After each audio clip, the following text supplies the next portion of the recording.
warahmatullahi wabarakatuh.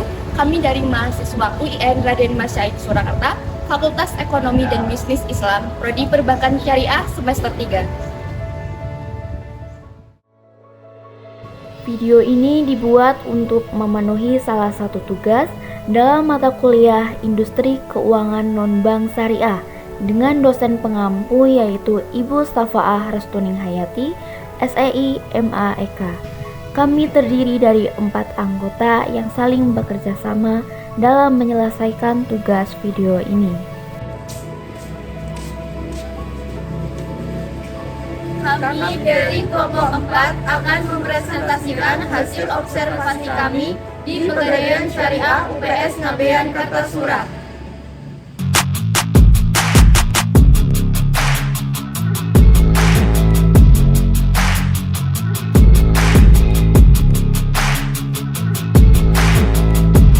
Baik, di sini kami akan mempresentasikan hasil observasi kami, yaitu mengenai sistem operasional Pegadaian Syariah dan studi kasus yang kami ambil yaitu tentang Pegadaian Syariah UPS Ngabean Kartasura. Sebelumnya izin memperkenalkan diri dahulu, nama saya Afif Fahmi Nugroho dengan NIM 3523115. Oke, selanjutnya langsung saja kita lanjut ke materi. Untuk pembahasannya yang pertama yaitu mengenai latar belakang dan gambaran umum Pegadaian Syariah. Kemudian berikutnya ada profil lembaga syariah UPS Ngabean Kartasura.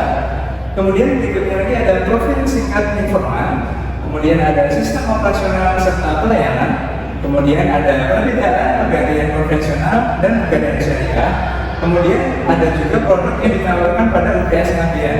Kemudian ada lagi yaitu jaminan dan konsekuensi yang diberikan kepada nasabah.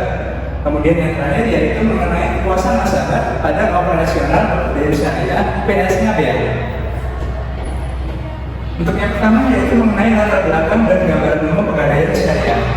Jadi Pegadaian Syariah ini merupakan suatu lembaga keuangan yang dikelola oleh perusahaan umum pegadaian. Nah, awal berdirinya dari Pegadaian Syariah ini dilatar belakangi oleh keinginan masyarakat Muslim yang mengharapkan adanya layanan gadai dengan berpedoman pada prinsip syariah. Jadi Pegadaian Syariah ini juga memberikan beberapa manfaat kepada masyarakat seperti pelayanan yang cepat serta praktis. Kemudian Pegadaian Syariah ini juga dinilai lebih akomodatif dalam menyelesaikan permasalahan perekonomian yang dihadapi oleh masyarakat.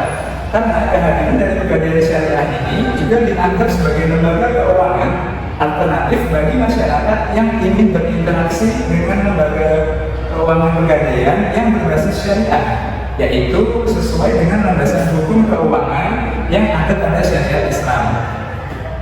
Kemudian, Pegadaian Syariah ini juga memiliki regulasi yang berkekuatan hukum, yaitu Peraturan Otoritas Jasa Keuangan atau disebut dengan POJK, yaitu nomor 31 POJK 5 2016 tentang usaha pegadaian.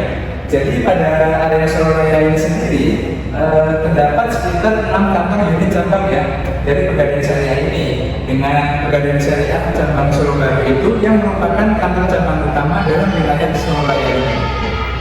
Next. Oke, kemudian ada profil lembaga Pegadaian Syariah UPS Ngabean Kartasura.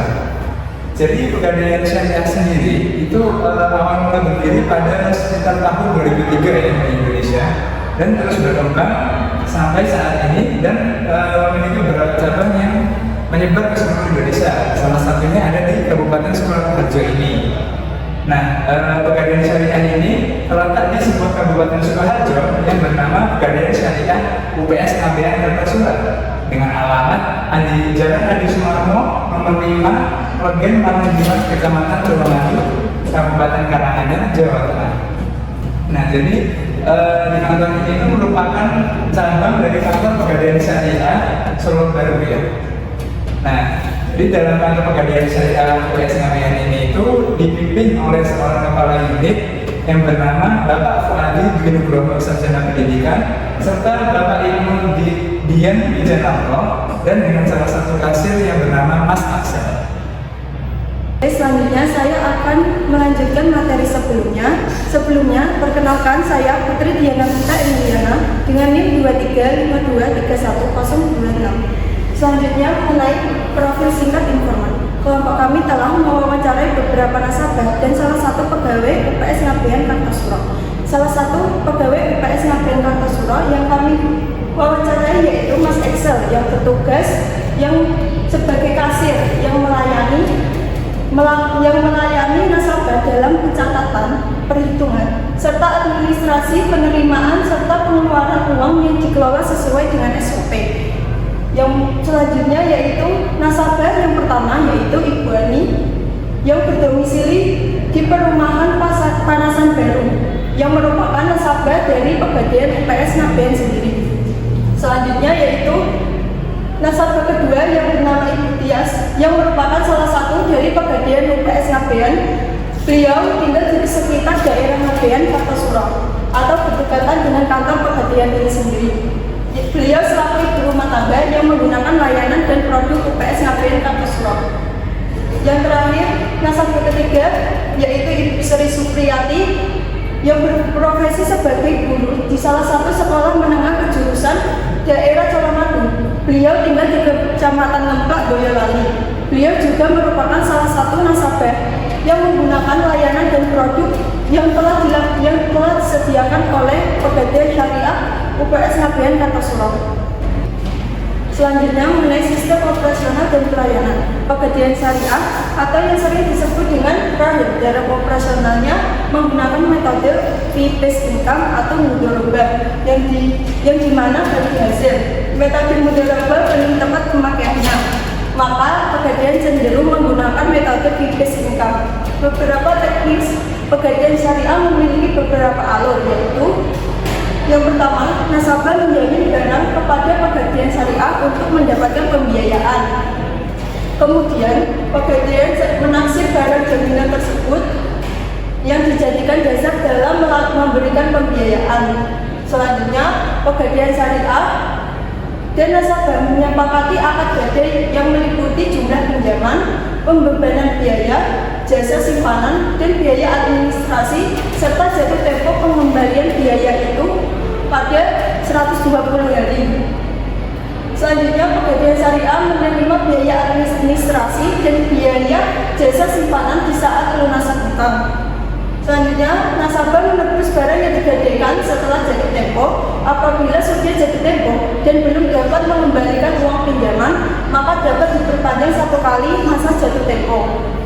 Selanjutnya, apabila nasabah tidak dapat mengembalikan uang pinjaman dan tidak memperpanjang akad gadai, selanjutnya Pegadaian melakukan kegiatan pelelangan untuk menjual barang tersebut.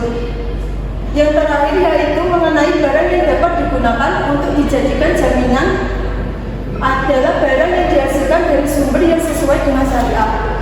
Barang tersebut mau dikelompokkan sebagai berikut. Yang pertama, barang perhiasan seperti perak, emas, berlian, dan lain sebagainya. Yang kedua, kendaraan bermotor seperti mobil, motor, dan lain sebagainya. Yang terakhir, barang elektronik seperti televisi, mesin cuci, kulkas, dan lain sebagainya. Saya akan menjelaskan materi berikutnya. Sebelumnya, perkenalkan nama saya Dewi Jana Sabila dengan NIM 235231028. Yaitu perbedaan Pegadaian konvensional dan Pegadaian Syariah. Pegadaian konvensional yang pertama didasarkan pada Peraturan Pemerintah Nomor 103 Tahun 2000. Yang kedua, gadai menurut hukum perdata tidak hanya berdasarkan pada prinsip tolong-menolong, tetapi juga untuk memperoleh keuntungan dengan cara menarik bunga. Yang ketiga, di dalam hukum perdata, gadai hanya dapat diterapkan pada benda bergerak. Yang keempat, ada istilah bunga. Yang kelima, dalam hukum perdata, pelaksanaan gadai dilakukan melalui lembaga yang ada di Indonesia yang dikenal sebagai PT Pegadaian atau Persero. Yang keenam, apabila waktu pengembalian pinjaman melebihi dari perjanjian, maka barang gadai akan ditilang kepada masyarakat. Selanjutnya, Pegadaian Syariah. Yang pertama didasarkan pada Peraturan Pemerintah Nomor 103 Tahun 2000 dan Hukum Agama Islam. Yang kedua, Pegadaian Syariah dalam hukum Islam dilakukan secara sukarela dengan prinsip saling membantu tanpa tujuan memperoleh laba. Yang ketiga, Pegadaian Syariah mencakup pada seluruh benda baik yang bergerak maupun yang tidak bergerak. Yang keempat, dalam sistem Pegadaian Syariah tidak ada konsep bunga. yang ada dalam biaya penitipan, pemeliharaan, penjagaan, dan penaksiran. Yang kelima, pekerjaan syariah dalam perspektif hukum Islam dapat dilakukan langsung tanpa melibatkan suatu lembaga. Yang keenam, apabila waktu pengembalian pinjaman lebih dari anak, barang gadai nasabah dijual kepada masyarakat. Selanjutnya, produk yang ditawarkan pada UPS KPR. Arah menangkap BD adalah menahan salah satu harta milik si peminjam sebagai jaminan yang diterimanya. Dengan demikian, pihak yang menahan memperoleh jaminan untuk dapat mengambil kembali seluruh atau sebagian piutangnya. Adapun produk UPS KPR diantaranya adalah yang pertama arahan atau BD syariah, di mana nasabah hanya akan dipungut biaya administrasi dan ijarah atau biaya simpan dan pemeliharaan barang jaminan. Nasabah dikenakan ujrah yang dihitung dari taksiran barang jaminan yang diserahkan. Besaran tarif ujrah maksimal adalah 0,71% per 10 hari dengan jangka waktu maksimum 4 bulan. Tetapi dapat diperpanjang dengan cara mengangsur ataupun mengulangi gadai serta dapat dilunasi sewaktu-waktu.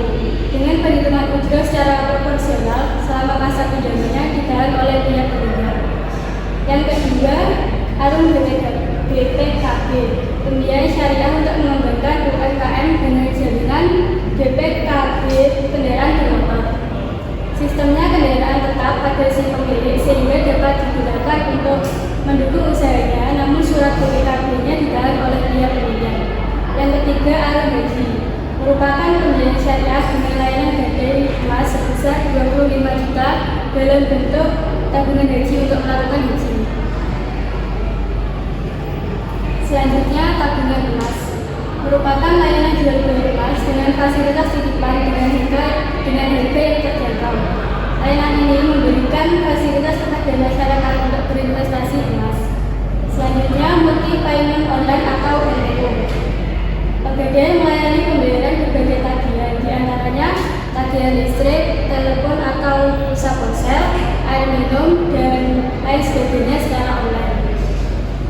Layanan MPO ini merupakan solusi layanan pembayaran yang cepat untuk memberikan kemudahan kepada para nasabah dalam melakukan transaksi tanpa harus memiliki rekening bank.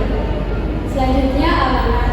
Produk kepemilikan bermotor pada para karyawan tetap pada suatu instansi atau perusahaan tertentu. Dasar pembagian pinjaman dengan menghitung repayment capacity yang ditentukan atas dasar besarnya penghasilan atau gaji bagi karyawan tetap atau berdasar kelayakan usaha bagi pengusaha mikro. Dan yang terakhir, mulia, merupakan layanan penjualan emas batangan kepada nasabah baik secara tunai atau angsuran. Mulia atau emas batangan murni 99,99%, ada sertifikat dari ID Mulia. Logam mulia atau emas mempunyai berbagai aspek yang menyangkut kebutuhan manusia di samping memiliki nilai estetis yang tinggi, juga merupakan jenis investasi yang nilainya stabil, likuid, dan aman secara real. Logam mulia yang ditawarkan berlogo PT Angka maupun PT Pegadaian dengan ukuran mulai dari 5 gram, 10 gram, 25 gram, 50 gram, 100 gram, 250 gram, hingga 1 kilogram. Apabila pembayaran belum dilunasi, logam mulia yang dibeli disimpan di Pegadaian sebagai dulu. Baik, di sini saya akan melanjutkan materi yang terakhir. Sebelumnya, perkenalkan, nama saya Anya Sesif Obarirampun dengan NIM 235231038. Di sini ada jaminan dan konsekuensi yang diberikan kepada nasabah dari Pegadaian Syariah sendiri, di mana adapun fatwa Dewan Syariah Nasional yang menjadi landasan untuk rahan adalah fatwa Dewan Syariah Nasional nomor 25 DSN MUI nomor 3 tahun 2002 tentang rahan, memutuskan bahwa pinjaman dengan menggadaikan barang jaminan utang dalam bentuk rahan dibolehkan dengan ketentuan sebagai berikut. Yang pertama, yaitu murtahin. Murtahin ini merupakan penerima barang atau yang mempunyai hak untuk menahan marhun barang sebagai semua utang rahim atau yang menyerahkan barang dilunasi. Kemudian yang kedua ada marhun, di mana marhun ini manfaatnya tetap menjadi milik rahim. Pada prinsipnya marhun tidak boleh dimanfaatkan oleh murtahin kecuali seizin rahim dengan tidak mengurangi nilai marhun dan pemanfaatannya itu sekedar pengganti biaya pemeliharaan dan perawatannya. Kemudian ada pemeliharaan dan penyimpanan marhun. Pada namun dapat juga dilakukan oleh murtahin, sedangkan biaya dan pemeliharaan penyimpanan tetap menjadi kewajiban terakhir. Kemudian ada besar biaya pemeliharaan dan penyimpanan marhun tidak boleh ditentukan berdasarkan jumlah pinjaman, di mana penjualan marhun terjadi apabila jatuh tempo. Murtahin harus memperingatkan rahin untuk segera melunasi utangnya. Yang kedua, apabila rahin tetap tidak melunasi utangnya, maka marhun dijual paksa dan dieksekusi melalui lelang sesuai syariah. Tetapi dalam sistem ini diharuskan lelang terlebih dahulu. Kemudian yang ketiga, ada hasil penjualan marhun digunakan untuk melunasi utangnya, biaya pemeliharaan dan hasil penyimpanan yang belum dibayar serta biaya penjualan. Untuk yang terakhir, yaitu kelebihan hasil penjualan menjadi milik rahim dan kekurangannya menjadi kewajiban rahim.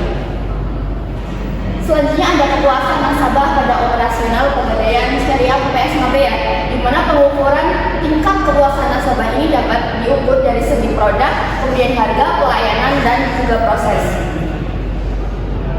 Untuk yang pertama yaitu produk. Dari yang ditawarkan oleh Pegadaian Syariah UPS Ngabean ini, ada beberapa yang paling diminati dari nasabah atau pengguna. Di antaranya terdapat Gadai Syariah. Dan Gadai Syariah ini ada Gadai emas, kemudian Gadai kendaraan, Gadai barang elektronik, dan Gadai surat-surat berharga. Kemudian ada juga arus PPKB dan tabungan emas. Kemudian ada harga. Harga yang ditetapkan oleh Pegadaian Syariah UPS Ngabean ini bisa dibilang cukup standar dan tidak memberatkan kepada nasabahnya, bahkan lebih rendah dari dibandingkan dengan pegadaian konvensional. Kemudian ada pelayanan. Pelayanan pelanggan dapat mulai diartikan sebagai tindakan atau perbuatan seseorang atau sebuah organisasi untuk memberikan kepuasan kepada pelanggan atau seorang nasabah. Pelayanan yang diberikan oleh Pegadaian Syariah UPS Ngabean ini sudah cukup bagus dan diberikan oleh nasabahnya. Kemudian yang lain ada proses. Proses di sini dalam Pegadaian Syariah UPS Ngabean sangat cepat dan tidak membutuhkan waktu yang cukup lama yang diberikan kepada para nasabahnya. Dalam proses ini juga tidak memerlukan banyak dokumentasi persyaratan. Kemudian di sini ada dokumentasi observasi yang kita lakukan, di mana yang gambar 1 itu narasumber 1, gambar 2 narasumber 2, kemudian ada narasumber 3 dan juga narasumber 4. Baik, mungkin itu tadi materi yang dapat kami sampaikan mengenai sistem operasional pada Pegadaian Syariah UPS Ngabean Kartasura. Hidup kesepian tanpa kekasih. Cukup sekian dan terima kasih. Wassalamualaikum warahmatullahi wabarakatuh.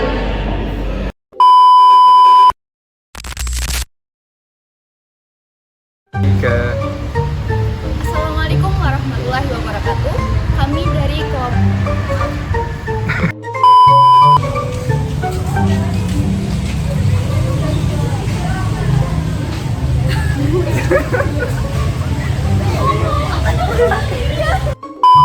Syariah UPS observasi kampus di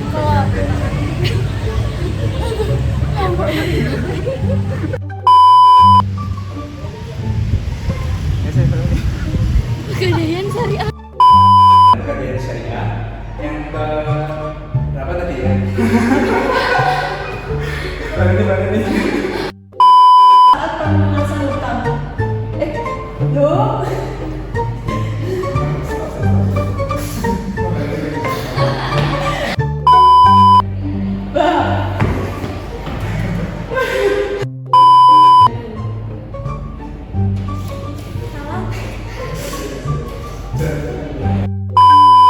Baik, untuk materi yang terakhir, izinkan saya untuk adalah di sini saya akan melanjutkan materi yang terakhir, di mana Pegadaian Syariah UPS Ngabean Kartasura. Hidup kesepian.